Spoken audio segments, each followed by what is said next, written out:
ये कहानी है एक ऐसे घर की जहां आवाजें कम थीं और खामोशी ज्यादा। उसी घर में लक्ष्मी नई नई शादी होकर आई थी। चेहरे पर मुस्कान थी, मगर दिल में एक अनजाना सा डर। सबसे ज्यादा डर अपनी सास कम्मो माँ से। लक्ष्मी दिन भर काम करती, मगर कम्मो माँ एक लफ्ज भी नहीं बोलती। कभी आकर चूल्हा दुरुस्त कर देती, कभी खुद रोटी पका देती और फिर खामोशी से वापस चली जाती। लक्ष्मी के दिल में सवाल उठता, ये मुझसे बात क्यों नहीं करती? कहीं मैंने कोई गलती तो नहीं कर दी?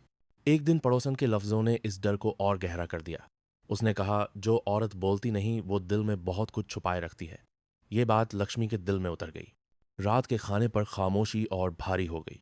आखिरकार लक्ष्मी बोल पड़ी, कम्मो माँ, अगर मुझसे कोई गलती हो गई है तो कह दे। इस तरह खामोश रहकर दिल तोड़ना ठीक नहीं। कम्मो माँ चौंक गईं, आंखें नम हो गईं, होंठ कांपे, मगर लफ्ज फिर भी नहीं निकले।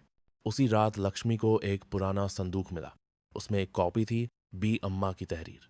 तहरीर में लिखा था, मेरा शौहर बहुत संवेदनशील था। एक दिन मैंने गुस्से में सख्त लफ्ज कह दिए। उसी रात उसने अपनी जान ले ली। उस दिन मैंने फैसला किया कि अगर मेरे लफ्ज किसी को तोड़ सकते हैं तो मैं खामोशी से मोहब्बत करूंगी। लक्ष्मी की आंखों से आंसू बहने लगे। उसे एहसास हुआ कि ये खामोशी नफरत नहीं, कुर्बानी थी। अगली सुबह लक्ष्मी दौड़कर कम्मो माँ के पास गई। उनके हाथ पकड़कर रोते हुए बोली, अम्मा, आप खामोश थीं, मगर आपकी खामोशी में माँ जैसा प्यार था। मुझे माफ कर दें। कम्मो माँ ने पहली बार जबान खोली। बेटी, सास होना आसान है, मगर माँ बनना मुश्किल।